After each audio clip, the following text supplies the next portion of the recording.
finding the recipe for being popular at school. Cooper had always wanted to be like the popular kids in school. Zane, Maddie, and their crew. They had everything. The coolest clothes, the funniest jokes, and everyone seemed to want to hang out with them. So Cooper thought, if I act like them, maybe I'll get the same attention. He started copying their clothes, trying to laugh at the same jokes, and hanging out where they hung out. But no matter how hard he tried, it didn't work. He still felt out of place and wasn't having fun. The more he tried to fit in, the more he felt unhappy and confused. Why am I doing this? This isn't even fun, he thought.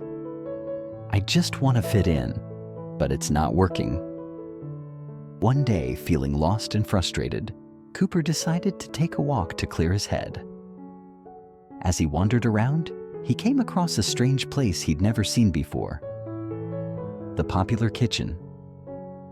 The sign outside sparkled in a magical glow, and the kitchen inside looked like something out of a dream. Cooper stepped inside, hoping to find the answers he was looking for.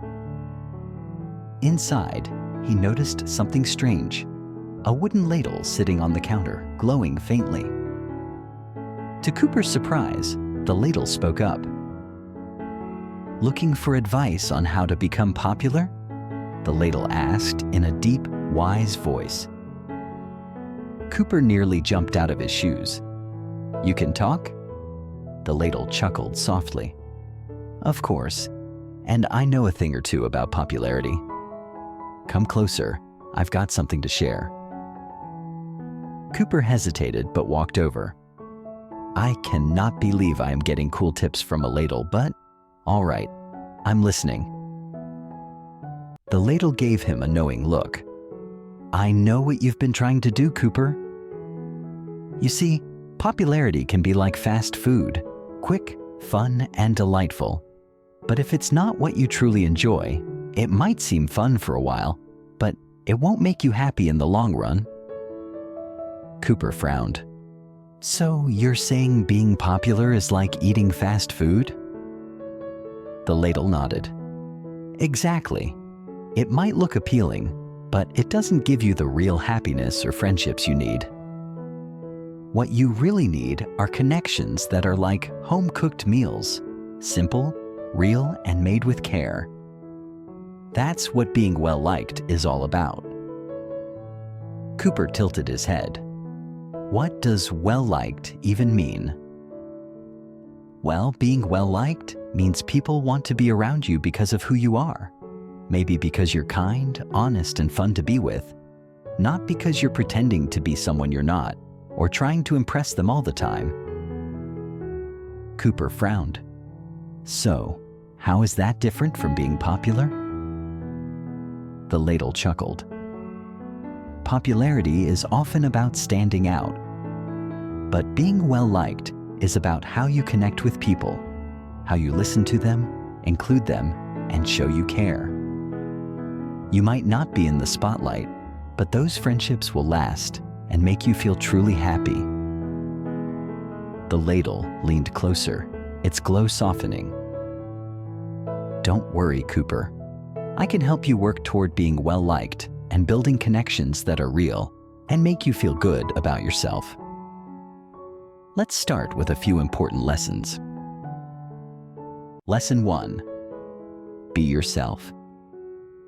The ladle floated in the air, handing Cooper a glowing recipe card that appeared out of nowhere. As Cooper looked at it, the ladle continued. First, the most important ingredient. Be yourself. Stop pretending to be someone you're not just to fit in. People can tell when you're being fake, and it doesn't feel good. If you're not a fast food meal, and you're a home-cooked dish, embrace who you are. Let people get to know the real you. Cooper's eyes widened. Wait, so I shouldn't try to be like Zane and Maddie just to fit in? That's right, said the ladle. Be yourself.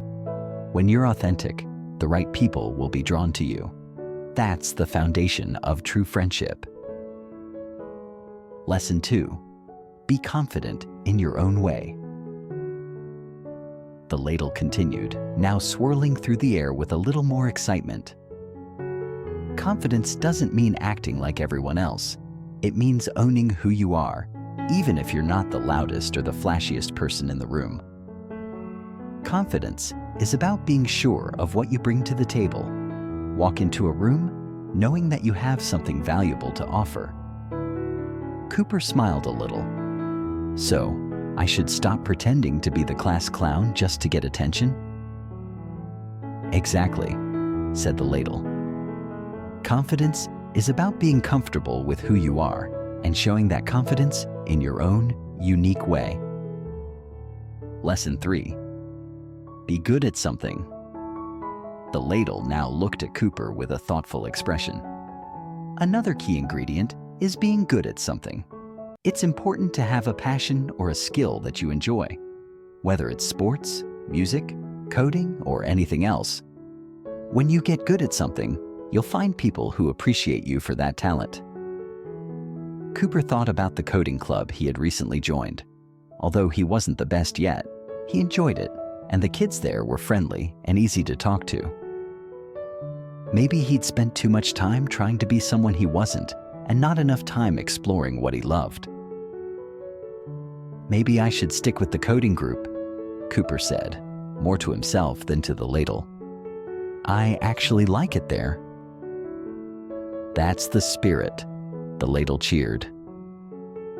When you find something you're passionate about, you'll meet people who care about the same things, and that's how real friendships start. Lesson 4.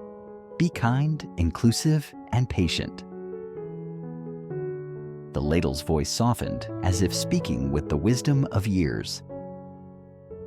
The final ingredients are kindness, inclusivity, and patience. Building friendships takes time. Be kind to others and include people who may not always fit in. You never know who might need a friend. And remember, don't rush things. True friendships grow over time, not overnight. Cooper nodded slowly. So it's about giving people the chance to show who they really are too? Exactly, said the ladle. True connections take time, and you have to be patient. But when you're kind and inclusive, you'll find that people start valuing you for who you are. The next day, Cooper decided to put the ladle's advice into action. Instead of trying to fit in with the popular kids, he spent more time with the coding group at school. He found that they didn't care about clothes or jokes. They talked about the projects they were working on and the games they liked to play. For the first time in a while, Cooper felt like he belonged. The ladle had helped him discover that when he was himself and when he spent time with people who appreciated him for who he was, he felt much happier. As Cooper walked home that day, he felt lighter, as if a weight had been lifted off his shoulders. He wasn't trying to be someone he wasn't anymore, and that made all the difference. The end.